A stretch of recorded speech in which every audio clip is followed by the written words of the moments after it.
No ar, a TV Grupo de Fraternidade Espírita de Ouro Preto.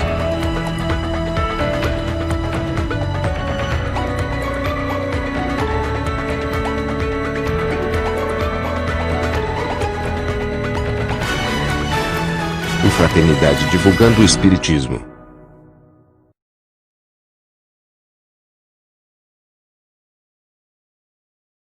O que é ser espírita? Pela lógica, a gente vai dizer: somos nós que nos identificamos e aceitamos as explicações dadas pela doutrina dos espíritos sobre as leis que regem a vida e o universo. É uma possível explicação. O que nos distingue dos simpatizantes do espiritismo? Kardec assinalou com muita assertividade a necessidade do estudo, da imersão, do conhecimento. Não basta simpatizar com a doutrina. Para se dizer espírita é importante a gente ter disponibilidade para conhecê-la. E vamos combinar, uma doutrina que tem a pretensão de explicar as leis que regem a vida e o universo, ela tem uma complexidade que vai demandar algum tempo e alguma energia para a gente fazer essa imersão. Portanto, simpatizante do espiritismo tem muitos. Espíritas, a gente já faz um recorte. É importante estudar. Basta estudar? Não. E aí a gente vai lembrar a máxima que também deveria nos distinguir. Além do estudo, se nós entendemos que o norte magnético da bússola aponta para a importância da caridade. Fora da caridade não há salvação, significa eu preciso estudar para construir em mim a convicção da fé raciocinada e caminhar na contramão da maioria, na direção da porta estreita, em que o trabalho voluntário, ajudando de forma desinteressada a quem quer que seja, para isso acontecer no nosso nível evolutivo, a gente precisa, nós, os trabalhadores da última hora, fisgados pela razão, fazer um trabalho. Estudo, imersão, prática da caridade. Basta isso? Não. E aí vem Kardec, que se preocupou em deixar por escrito que reconhece-se o verdadeiro espírita por sua transformação moral e pelos esforços que empreende para dobrar as suas más inclinações. Portanto, você pode fazer imersão no estudo, você pode até praticar caridade. Houve transformação moral? Houve uma mudança efetiva de dentro para fora? Kardec assinala que o verdadeiro espírita, segundo o codificador, precisa, portanto, realizar uma mudança de dentro para fora. Estamos aqui para isso, reencarnamos para isso, para evoluir. E não há evolução sem mudança.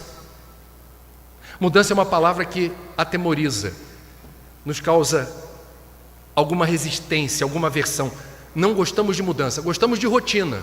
Não gostamos de mudança, gostamos de previsibilidade. Não gostamos de mudança, gostamos de zona de conforto. Aqui eu estou bem, aqui eu conheço o meu perímetro, meu território, aqui eu sei como é que as coisas funcionam. Nós somos assim.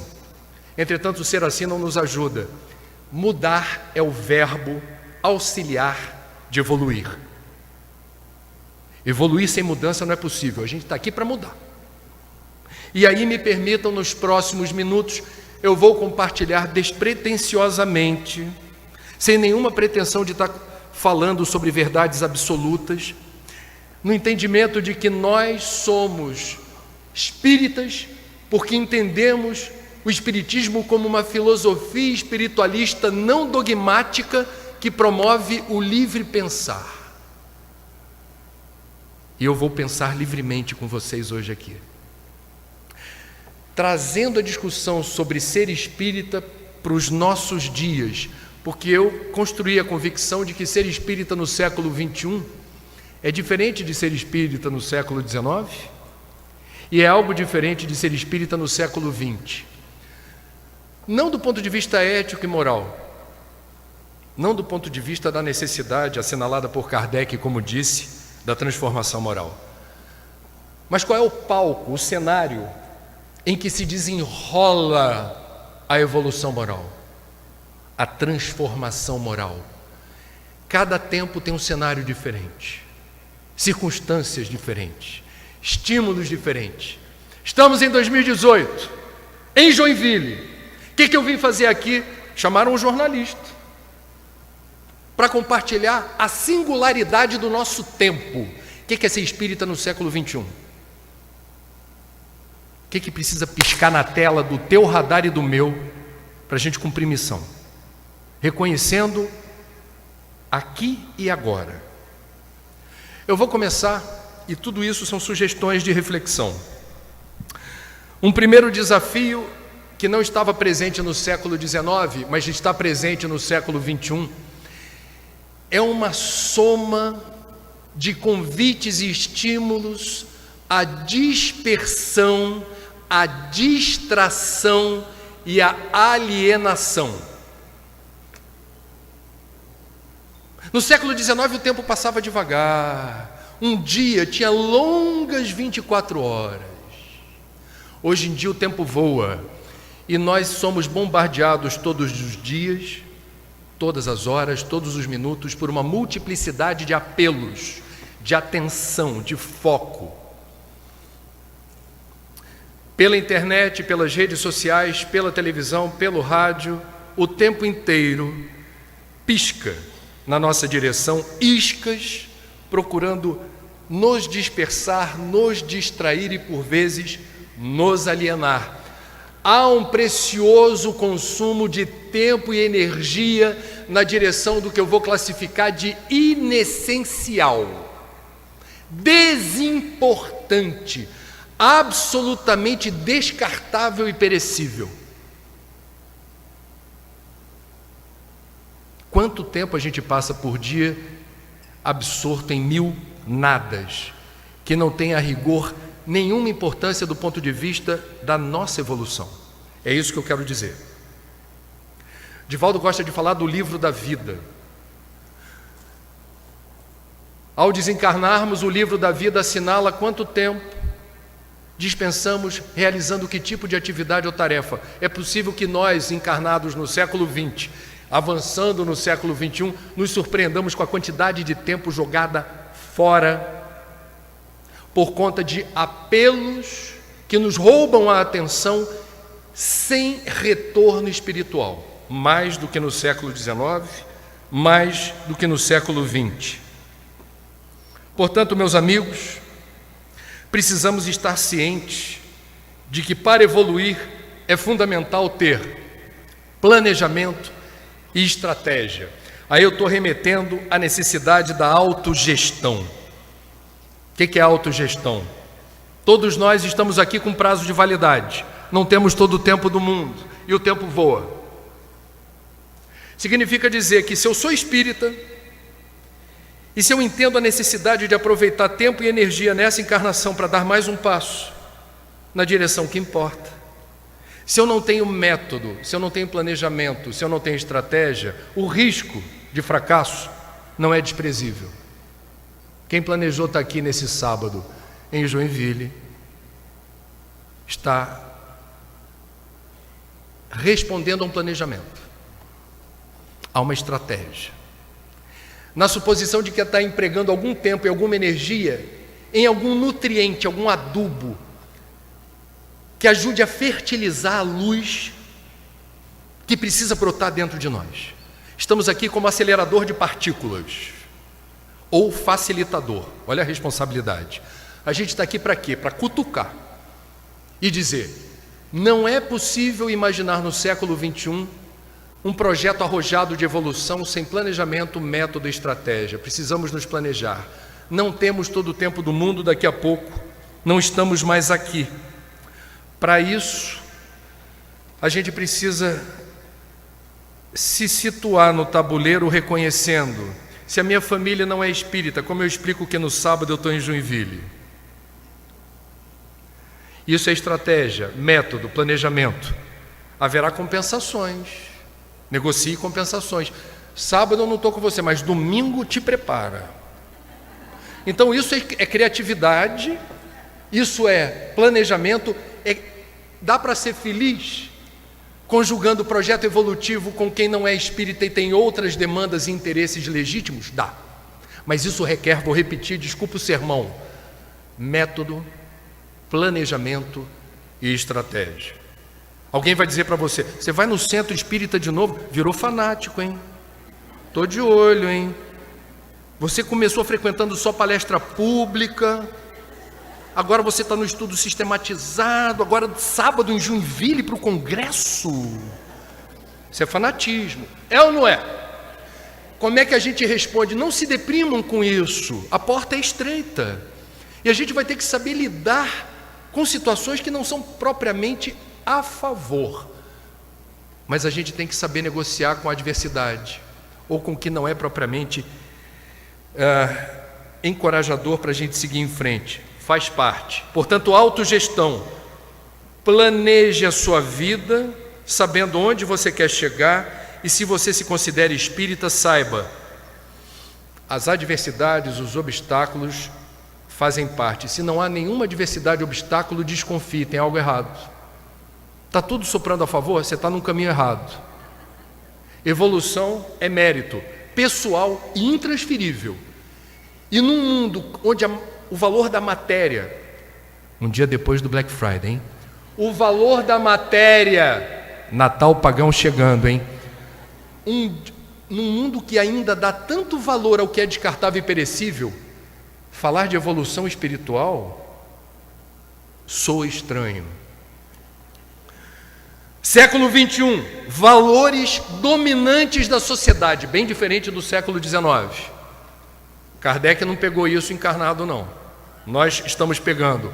Quais são os valores prevalentes? Vamos lá. A ditadura da eterna alegria.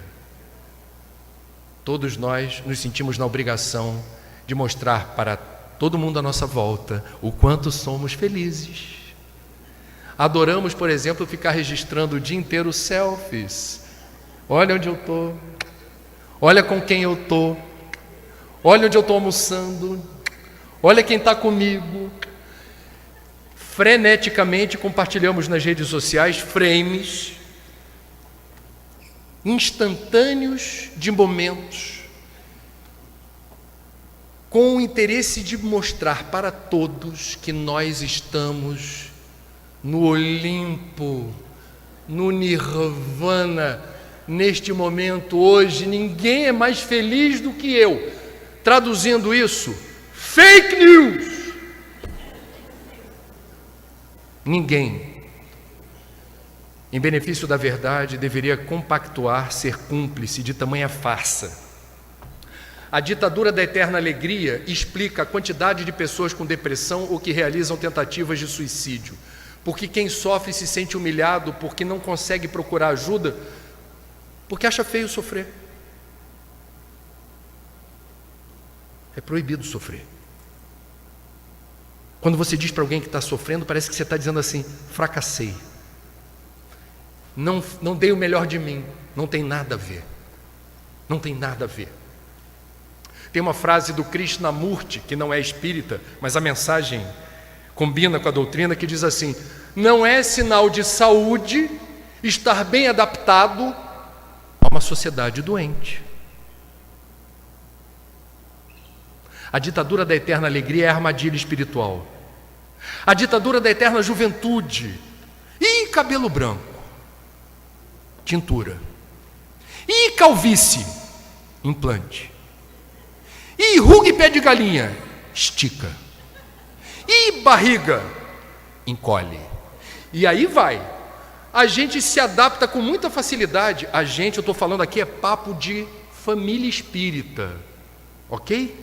Estou falando de espírita, que não presta atenção nas armadilhas dos valores prevalentes, dominantes da sociedade no século 21, que é proibido envelhecer. Essa é uma lei inexorável da vida. Nós espíritas sabemos que cada etapa da existência que começa na inseminação, todo o período de gestação, temos a memória disso.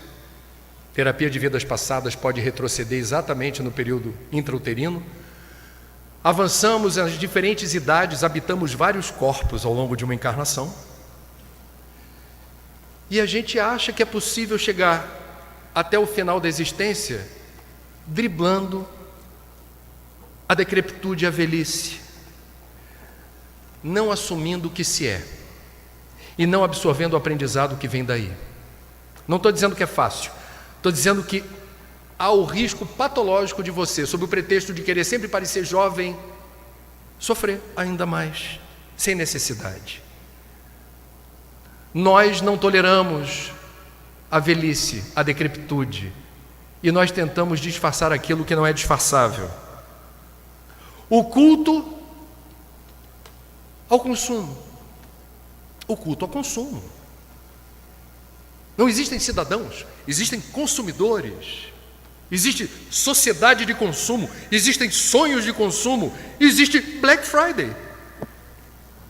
E a gente se diverte transformando o ato de consumir em lazer e entretenimento. A gente transfere para o que é descartável e perecível a expectativa de ser feliz, de conquistar a paz. Este que vos fala, onde eu moro no Rio de Janeiro, conheço muita gente famosa em depressão. Tem closet abarrotado de roupa, mais de um carro, mais de um imóvel, mais disso, mais daquilo. Não é feliz por quê? Eu não preciso explicar isso para espírita.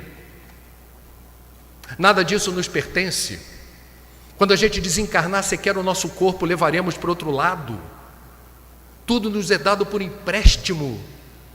Empréstimo para quê? Para evoluir. Teu corpo, tua carcaça, que São Francisco de Assis chamava carinhosamente de jumentinho,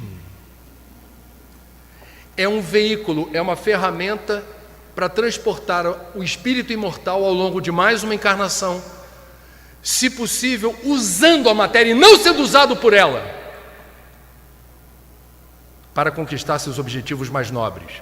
Ah, e se eu for rico? Leia no Evangelho, utilidade providencial da riqueza. Não é feio ser rico, feio é ostentar, feio é acumular bens e posses que não têm utilidade e serventia. A riqueza não é um problema, a riqueza pode ser a alavanca que propicia a ajuda necessária para a descoberta de novas patentes na área de remédios e medicamentos, novas vacinas, novas tecnologias, em favor da coletividade. Portanto, as armadilhas dos valores prevalentes da sociedade atual, século XXI, ser espírita, presta atenção, não é feio sofrer, não é feio envelhecer, menos é mais. Black Friday é um dia para não consumir. Sem consumo. Meus amigos, nos valores prevalentes da sociedade hoje, no século XXI, nós temos, isso não havia no século XIX de Kardec, da codificação, plena ciência de que suicídio é caso de saúde pública, no Brasil e no mundo. Falamos sobre isso ontem em Itajaí para 700 pessoas, na Univale. O que difere do século XIX? A quantidade de gente que realiza tentativas de suicídio, são 800 mil óbitos por ano registrados, 20 milhões de tentativas por ano, e nós precisamos ter ciência de que algo mudou. Que mundo é esse onde tanta gente está querendo morrer? Se a gente pegar as obras espíritas da codificação, a gente vai ver a espiritualidade martelando, chamando o suicida de criminoso aos olhos de Deus, e batendo forte, dizendo assim, não cometa isso, isso é um erro, é um crime, etc. Mais de 150 anos depois, o que mudou? A ciência psicológica, a ciência psiquiátrica trazem novas abordagens para quem sofre a ponto de querer se matar.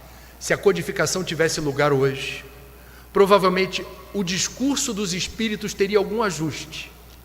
Não no sentido de deixar de lembrar que o suicídio é um equívoco, e reafirmar, não há hipótese do suicídio significar alívio ou solução para os problemas. Tudo isso está certo. O que mudaria? A abordagem moderna sugere que a palavra-chave para socorrer o suicida não é o dedo em riste criticando, é a mão estendida acolhendo. Não é julgar, não é intimidar. Quem procura o centro espírita em desespero, dizendo que vai se matar, a pessoa naquele momento não precisa de doutrinação. Ela pode ser chamada a atenção: olha, você sabe que você veio a um centro espírita, nós sabemos que a morte não existe, nós sabemos que o suicídio não alivia a situação. Mas quem está procurando ajuda precisa desabafar, precisa falar. E na casa espírita, além do protocolo de resposta do espiritismo para quem sofre, convém redirecionar a pessoa para um especialista, um psicólogo, um psiquiatra, que possa dar assistência. Alguém vai dizer: espírita, besteira, fé raciocinada torna a pessoa imune ao suicídio. Basta frequentar palestra pública, tomar passe e beber água fluidificada. Espírita que se mata não é espírita, não leu direito as obras básicas, não frequentou o centro. Falso, fake news. Não é falta de fé. Quem tem depressão não sofre de falta de fé. Quem tem depressão não fraquejou em relação a Deus. Eu vou dar 2 exemplos da comunidade católica. Um deles eu entrevistei há 3 meses, Padre Fábio de Mello, acometido de síndrome do pânico e depois depressão severa, um sacerdote popular. Ele disse para mim na entrevista: pensei em me matar. O outro é Marcelo Rossi, tem o Padre Fábio de Mello, que eu entrevistei, os 2 com depressão. Eu perguntei para o Padre Fábio de Mello, fora do ar, porque eu não quis constrangê-lo com o microfone: padre, é uma curiosidade minha, no auge do seu desespero, sendo o senhor um religioso, onde estava Deus? E ele respondeu de bate-pronto: Deus sempre esteve no mesmo lugar, eu é que não tinha condição ou capacidade de alcançá-lo. Portanto, meus amigos, no século 21, quem em desespero, a ponto de pensar em se matar, procura a casa espírita, por uma questão de honestidade intelectual, quem acolhe deverá dar a informação completa. Espiritismo é ferramenta auxiliar para a recuperação do equilíbrio. Vai procurar ajuda especializada. A medicina da terra é importante, é fundamental para você recuperar a saúde e o prumo. Em relação ao aborto, há algo que a gente precisa falar. Nós, no século 21, sabemos que o aborto é um grande problema de saúde pública no Brasil. O Espiritismo está cercado de motivos para afirmar: o aborto compromete a situação da mãe, que interrompe um processo que está em curso e que deveria ter continuidade em favor da vida que surge no momento da concepção, ok? Isso é o que a gente fala. Não queremos que mudem a lei no STF, está correto, tem campanha. A pergunta que eu faço a vocês, porque eu sou espírita, pertenço, portanto, a uma filosofia espiritualista não dogmática que promove o livre pensar, e eu estou livre pensando aqui.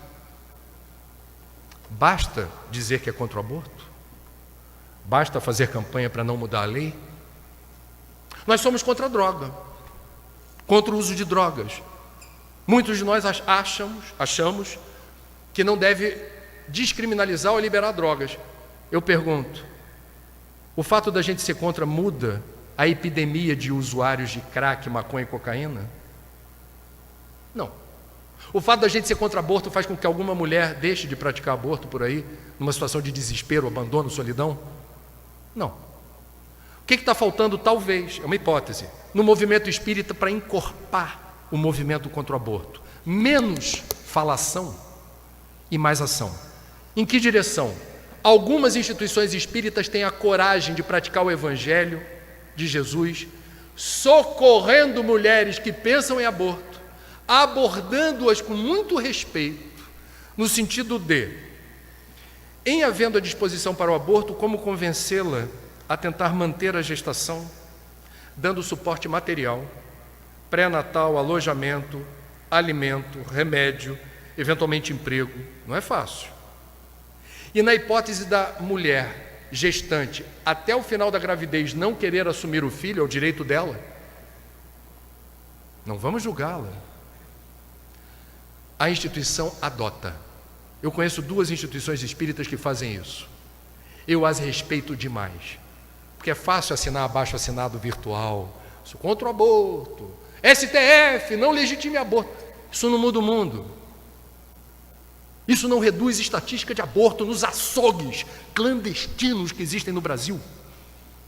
Aonde a caridade ativa precisa chegar. Num país laico, em que a gente não vai obrigar quem não é espírita a acreditar no que a gente acredita. É ação. É amor prático, socorrendo quem precisa. É fácil falar. O Congresso é o clube do Bolinha, só tem homem. Basicamente homens. Ricos, brancos, engravatados. Eles falarem de aborto é fácil. Ser mulher e saber o que é. Ser abandonado pelo companheiro, namoradinho. O pai ser um carrasco em casa, vai fechar o tempo se souber que ela está grávida. Eventualmente uma família conservadora. E são essas que promovem o aborto. Não querem ficar queimados o filme na sociedade. Vão saber que minha filha engravidou. Vamos resolver isso. Menos hipocrisia e mais ação. Menos discurso, mais caridade. Seguindo em frente, século 21, ser espírita. Nós não somos uma religião formal. Portanto, não estamos participando da disputa de fiéis no mercado da fé. Existem igrejas, denominações cristãs ou não, que disputam fiéis.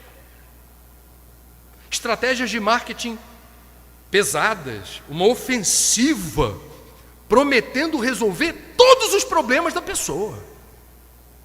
Desemprego, perda da saúde. Eles não usam obsessores, né? Falam diabo, forças malignas. Venha que a gente vai resolver. Com todo o respeito, vai atrair multidões. Nós não estamos disputando multidões. O Espiritismo não disputa fiéis.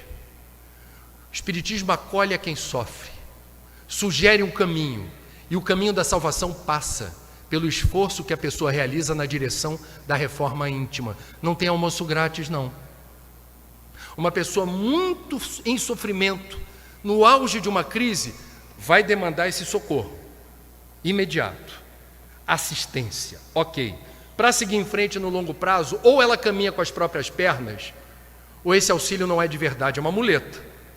Ela não aprendeu a andar com as próprias pernas, ela está contando com acessórios que não são indicados do ponto de vista do espírito imortal. Vós sois deuses.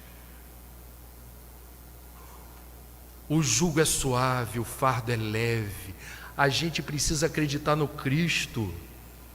Temos as condições de transformar problema em solução. E nos momentos de muita aflição, precisamos de ajuda. E depois, caminhe com as próprias pernas. Levanta-te e anda. Espiritismo não substitui o trabalho do outro. Evolução é mérito pessoal e intransferível. A gente ajuda apontando o caminho. Quem caminha é o outro. Não estamos no mercado da fé, até porque, como disse, segundo o codificador, aspas para Allan Kardec, o Espiritismo não se constitui em uma religião a mais, visto que não tem cultos instituídos, nem igrejas, nem imagens, nem rituais, nem dogmas, mitos ou crendices, nem tampouco hierarquia sacerdotal. Quem vos fala aqui não é mais evoluído que vocês aí não. A gente está replicando aqui a prática das catacumbas. Quando se compartilhava a palavra para discutir o Evangelho, ninguém ali era superior a ninguém.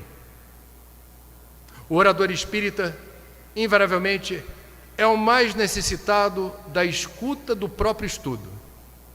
Estamos aqui compartilhando ideias que sejam minimamente inspiradoras. Não somos uma religião formal. Entretanto, o mesmo Kardec ressalta sobre o Espiritismo que é no seu aspecto religioso, que repousa sua grandeza por constituir a restauração do Evangelho de Jesus, estabelecendo a renovação definitiva do homem. Somos uma filosofia espiritualista. Não somos uma religião formal, mas na filosofia espiritualista é no aspecto religioso que repousa a grandeza dessa doutrina. É importante marcar essa diferença. O IBGE, quando fez o último censo, perguntou para cada cidadão brasileiro por amostragem: qual a tua religião? Qual a sua religião? Estava lá a religião espírita. Porque para nós também é importante saber quantos somos. Fomos chamados resumidamente de religião. Ok, não tem problema. E qual foi a conclusão do IBGE? Por coincidência, eu estava na coletiva do IBGE nesse dia a trabalho. Me senti privilegiado, falei, vou levar isso para a palestra. Nós espíritas, eu sei que vocês sabem, mas eu vou lembrar, em relação a outras religiões do Brasil, somos aquela que reúne o maior número de pessoas com maior escolaridade. Nós somos a religião que reúne as pessoas, os fiéis, os crentes, os estudiosos, com maior renda, escolaridade e, por último, mas não menos importante, idade. Nós somos os mais velhos, os que têm mais pataco e os que têm mais escolaridade. Em bom português, assim me parece, nós somos uma elite. Qual é o nosso desafio? Jesus, quando esteve entre nós, ele se reportou somente às elites? Fez as suas pregações na Galiléia, na Palestina, às margens do Tiberíades, Sermão da Montanha, só para as elites? Os apóstolos mais próximos não gostaram quando Jesus aceitou o convite do coletor de impostos para um jantar. Jesus não discriminou quem quer que fosse para dar o seu recado e instituir na terra a mensagem de amor e esperança contida no Evangelho. Nós espíritas estamos chegando aonde devemos? Onde estão os jovens? A gente anda pelo Brasil, eu sempre faço essa pergunta: onde estão os jovens? Alguém vai dizer, está lá no dia da mocidade. Não, mas no dia da mocidade eles estão encapsulados ali com um dirigente. Eu estou falando, jovem no século XXI é diferente de jovem no século XIX, que é diferente de jovem no século XX. Jovem no século XXI é protagonista, não é coadjuvante.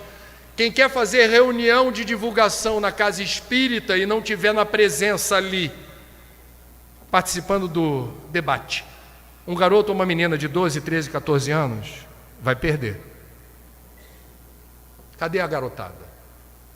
Por que o Espiritismo é a doutrina, a filosofia, a religião, segundo o IBGE, que em números relativos congrega o maior número de velhos? Somos nós. Eu tenho 52, eu pertenço a essa categoria, não sou mais garoto. Onde estão os garotos? Por que tem pouco jovem na casa espírita? Por que eles não são fisgados? Porque eles têm dor, eles têm sensação de vazio, eles não se identificam com boa parte dos valores do mundo, eles reportam uma sensação de vazio, eles têm depressão, eles realizam tentativas de suicídio. Cadê o jovem na casa espírita?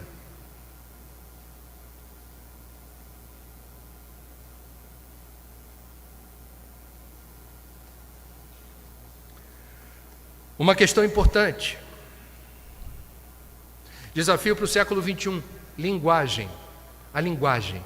Como você explica o Espiritismo? Como você reporta a doutrina espírita?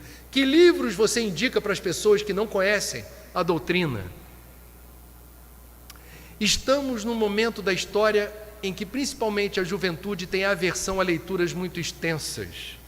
Essa garotada está muito afeita a mensagens rápidas. Eles reinventaram o vocabulário, se comunicam por imagens, rostinho sorrindo, rostinho triste, mãozinha assim, palminha. Eles reinventam o vocabulário, eles são muito criativos, eles são muito competentes numa linguagem dinâmica. A pergunta é: Como é que essa garotada, as novas gerações de espíritas, porque nós daqui a pouco não estaremos aqui, quem é que vai tocar o bastão? Quem é que segura a doutrina? Precisamos nos preocupar com isso. Como é que a gente atrai a garotada? Que linguagem vamos usar? Eles abrem o livro dos Espíritos e se deparam com a palavra prolegômenos. Alguém já parou para pensar nisso? Existem os jovens que gostam de ler? Claro que sim, são a minoria. Não dá para ensinar espiritismo usando Pastorino Minutos de Sabedoria. Não dá, com todo respeito ao mestre Carlos Torres Pastorino. A gente precisa descobrir meios de reportar a doutrina espírita, obras básicas, sem assustar. Como fazer isso e de que jeito? Esse é o desafio. Precisamos parar para pensar. Que livros, que dinâmicas, que didática a gente vai usar? Não é para banalizar a doutrina, é para simplificar o acesso. Depois ele voa abaixo.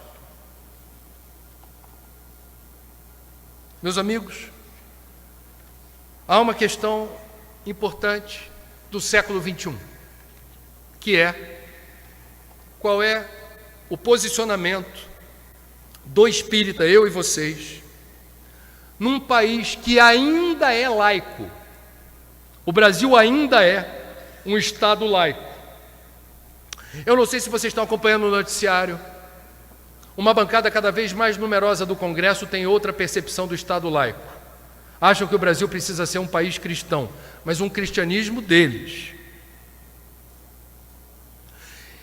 Eu vou fazer uma defesa aqui de uma ideia, enquanto instituição de movimento espírita. O Brasil não pode ser um país que abdique da laicidade do Estado, porque ela assegura, com justiça, o direito de cada brasileiro acreditar no que bem entender ou não acreditar em nada. Esse direito precisa ser assegurado na Constituição. Nós já fomos perseguidos no século XX. Nós já fomos discriminados. Divaldo, com seus mais de 90 anos, é muito elegante quando você pergunta: Divaldo, e nos anos de chumbo, os anos difíceis, não de chumbo, os anos difíceis em que o espiritismo era muito perseguido, muito patrulhado, muito alvo de discriminação, como era você ser divulgador da doutrina? O Divaldo, com aquele semblante sempre leve, aquele sorriso, ele não perde tempo entrando nessas filigranas muito dolorosas, porque ele coleciona histórias de perseguição. 1875, registrou-se naquele período, ainda segundo o Império, os primeiros ataques da imprensa do Rio de Janeiro contra o espiritismo com campanha nos jornais. Aspas, campanha no Jornal do Comércio: o espiritismo é uma epidemia mais perigosa do que a febre amarela. Inimigos do espiritismo denunciavam que as práticas mediúnicas eram associadas à loucura e estados de demência. A mãe de Chico Xavier, quando ele era criança, pedia para ele disfarçar: Chico, disfarça, você não está me vendo. Você não está vendo a criancinha que brinca com você, porque o risco era do Chico ser internado no manicômio. Muitos médiuns foram encaminhados para hospícios e manicômios. Em 1904, a Federação Espírita Brasileira foi intimada a comparecer à Justiça para responder a um processo por realizar trabalhos espíritas e prescrever a homeopatia. Em 1881, os jornais O Cruzeiro e Jornal do Comércio noticiaram oficialmente a ordem policial que proibiu o funcionamento da Sociedade Acadêmica Deus, Cristo e Caridade Espírita e também todos os centros espíritas filiados. Até hoje nós temos em Casa Espírita o livro de presença. A história do livro de presença qual é? Foi uma exigência do Estado para fichar os espíritas. Eles queriam saber quem é que está indo, quem é que está frequentando. O Estado patrulhava quem professava a fé espírita. Em 1937, do ponto de vista da história, foi ontem, na era Vargas, a sede da FEB e os centros espíritas filiados foram fechados pela polícia. Intolerância contra espíritas e umbandistas. Só tinha uma diferença: os espíritas eram predominantemente brancos e bem infiltrados na elite. Rapidamente conseguimos permitir que o Estado brasileiro tolerasse o funcionamento dos centros espíritas kardecistas, vamos colocar assim, que depois começou a necessidade de marcar a diferença. É mesa branca, é kardecista. Por quê? Porque outras tradições que sofreram mais do que a nossa, especialmente as afro-brasileiras, candomblé e umbanda, que também estudam Kardec em boa parte dos casos, e que também têm práticas mediúnicas, nunca deixaram de ser perseguidas. E por vezes nós replicamos na direção dos nossos irmãos umbandistas e candomblecistas a retórica preconceituosa e intolerante que usavam contra nós. Povo da macumba, povo da curimba. E a gente replica aquilo que se falava de nós na direção dos outros, não nos dando conta do comprometimento espiritual que isso nos traz. Eu sou do Rio de Janeiro, aonde nos complexos penitenciários, pastorais de igrejas neopentecostais convertem traficantes, e esses traficantes exigem que nas suas comunidades de origem seus asseclas ou seus seguidores persigam e exterminem terreiros e praticantes de umbanda e de candomblé. Aí sai no jornal: centro espírita fechado por traficantes. Algumas instituições espíritas se preocupam em se posicionar e escrevem para o jornal dizendo assim: por favor, exigimos uma retificação. Vocês chamaram de centro espírita o que na verdade é um centro de umbanda ou de candomblé, porque espiritismo vem do francês spiritisme. Nós somos espíritas. Me desculpem, isso me dá vergonha como espírita. Eu me sinto envergonhado, porque a carta certa não é essa. A mensagem certa que deveria ser encaminhada à mídia que falou centro espírita fechado por traficantes é: nós, espíritas, estudiosos da doutrina codificada por Allan Kardec, repudiamos veementemente qualquer perseguição imposta a qualquer tradição ou religião, num país onde, por lei, assegura-se o direito de acreditar em qualquer Deus, seguir qualquer prática religiosa ou não ter nenhuma. Nós, espíritas, precisamos ser os fiéis defensores da liberdade de culto e de credo e da necessidade de se respeitar outras tradições como exigimos respeito em relação à nossa. É um desafio do Brasil do século XXI. A laicidade do Estado está ameaçada. Qual é a posição do movimento espírita? O que nós achamos disso? Do Brasil voltar a ser um país cristão nos termos em que se entende o cristianismo de acordo com as bancadas mais numerosas do Congresso?